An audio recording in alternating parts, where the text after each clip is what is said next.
రోజు all trade unions తరఫున మరి భారీ ఎత్తున మరి హన్మకొండ జిల్లా కలెక్టర్ ముందు ఎంతో శ్రమతోటి మా కార్మికులందరూ ఇక్కడ సమావేశమైనారు.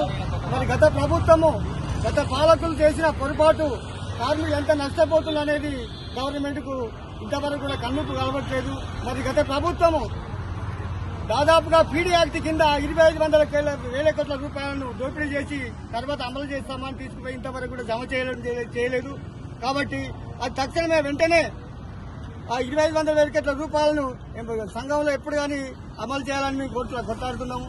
అదేవిధంగా మరి ఆ రోజున మరి పీడీ యాక్ట్ కింద తీసుకుపోయిన రూపాయలను ఇంతవరకు జమ చేయలేదు. మరి గత ప్రభుత్వము ఈ కళ్యాణ లక్ష్మి ఈద్ ముబారక్ చేసినవి కార్మికుల పైసలు అవి తక్షణమే రద్దు చేయాలని కూడా మేము గవర్నమెంట్ రద్దు చేస్తున్నాం.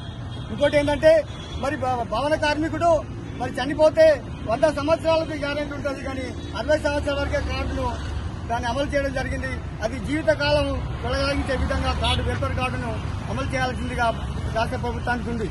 అదేవిధంగా మరి పీడీ యాక్ట్ కింద మరి ఆ రోజున ఎన్నో వేలాది కోట్ల రూపాయలు గత మన కార్మిక శాఖ మంత్రి మల్లారెడ్డి గారు ఇంతవరకు కూడా మేము 50,000 రూపాయలు తీసుకుపోయి ఇంతవరకు చేస్తా అని కూడా ఆ రోజు కూడా ఇంతవరకు చేయలేదు.